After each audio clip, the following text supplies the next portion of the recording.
a world in which smartphones like this exist, it's kind of hard to care about ones that look like this.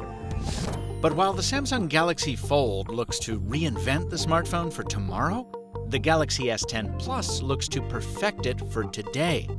And it gets really close to doing just that.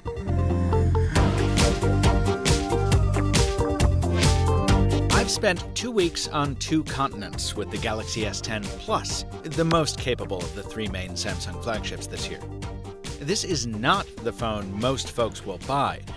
The Galaxy S10 brings most of the same features for substantially less, and even the cheaper S10e is a monster of a smartphone.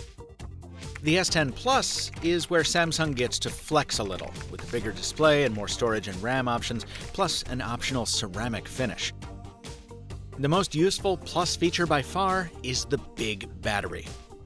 Taking a brand new phone into the mayhem of a trade show, as I did at Mobile World Congress last week, is the nightmare that phones have when you put them to sleep. But with a 4100 mAh battery, I was able to use the S10 Plus for 18-hour days. Days full of shooting my own photos and video, and then lending it to Aulx for Android Central's coverage. All the time ferrying constant message traffic while immersed in an RF swamp of overloaded cell and Wi-Fi networks. Now, I could kill it if I tried. Toggle that always-on display and you'll burn between 1% and 3% more juice per hour. But if you use it with even a cursory thought toward power management, the S10 Plus is a battery champ. The only way to kill it in a hurry is to use a feature I first checked out on a Huawei phone. Switch on wireless power share and you can transmit power to another device, like the Galaxy Buds or Galaxy Watch, no cable necessary. Just don't go thinking you can be the Robin Hood of amp hours for all your friends' phones. While it's possible to charge other handhelds, it's not efficient and it's not fast. I'll show you. I'll pop my Pixel 3 on here and toss it into the time-lapse chamber. We'll come back in a sec so you can see what I mean.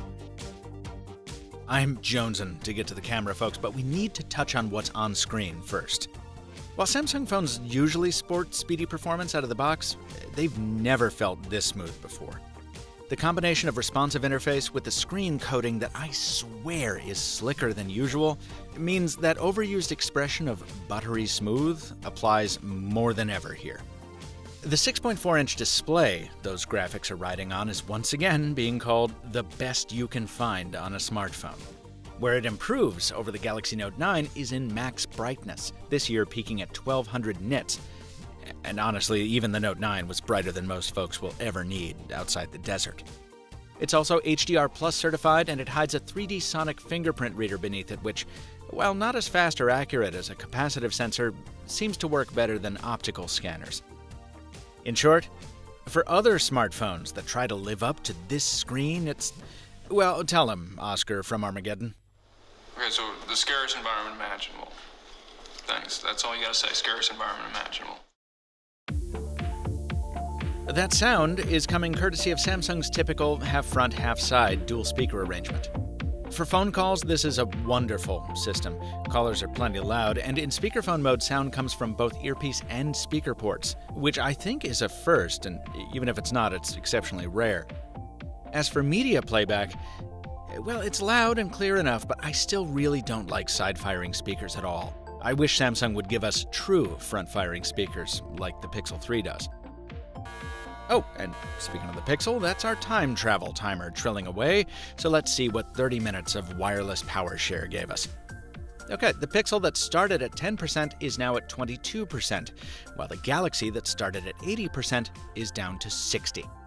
That means the Samsung sacrificed 20% of its capacity to top up the Pixel by 12%. So again, if you need to charge someone else's phone, you can, but for the most part you'll want to stick to the watch and the buds. And folks, if you'll permit me one more Pixel 3 reference, I'll use it to kick off the camera chunk of this review. Google's night sight beats the devil out of anything the Galaxy S10 can do in low light. But Samsung's phone has a huge advantage in any situation where you need to cram more into the frame.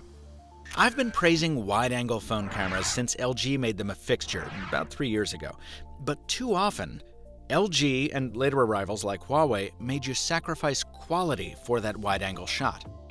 Samsung achieves what I think is a sensible compromise. It does fall off a bit on image quality by using a lesser sensor and omitting OIS, but it makes up for those hardware gives with intelligent software stabilization and processing. Not to mention being the first manufacturer to put the lens controls where an actual human can reach them. Oh, pro tip, press and hold the shutter button and you can drag it anywhere. Also, you get a very wide 123-degree field of view, rather than the 107-degree lens that LG started sneaking into recent phones. And you don't get the reduced frame rate in video mode that Huawei's wide-angle suffers from. The new camera even helps with Samsung's usual dash of fun features. When you're shooting live focus, now you don't have to back 6 feet away from your subject to take a portrait shot. In sum, this is the best smartphone wide-angle camera I've tested, and when you pair it with the standard and telephoto cameras, it makes the Galaxy S10 Plus the most versatile camera phone there is right now. We'll see if that holds when the Huawei P30 launches in a few weeks, and if you want to make sure you don't miss my coverage on that, please subscribe to the Mr. Mobile on YouTube. It's been a bit of a love fest so far, so before we wrap up, let's touch on the 3 things I'd change. First, you'll notice there's a dual selfie camera on the front side, and while I was hoping for an ultra-wide-angle lens there too, unfortunately the second shooter is just a depth sensor for more of those portrait shots. Second, the phone's software is based on Android Pie, but the new One UI atop it I find simplistic.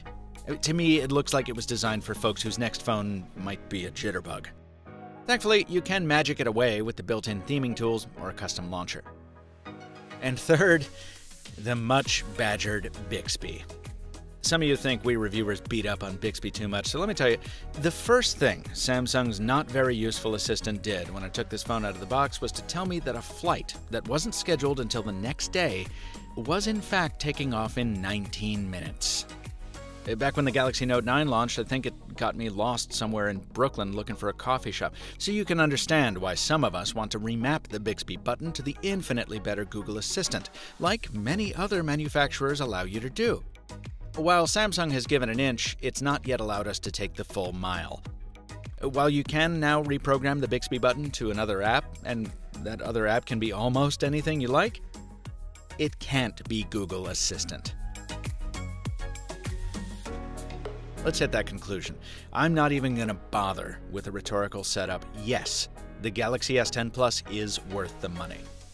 Again, it's not the best value you can get from Samsung. That's probably going to be the S10e. And if you want to save even more, you can sacrifice, well, a lot of features to get the 6T from OnePlus.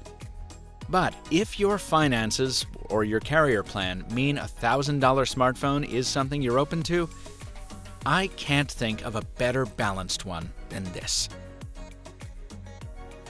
Just make sure you're protected with a custom skin if you're a Butterfingers like me. Dbrand is today's sponsor, and they sent me 40 billion different looks for this thing.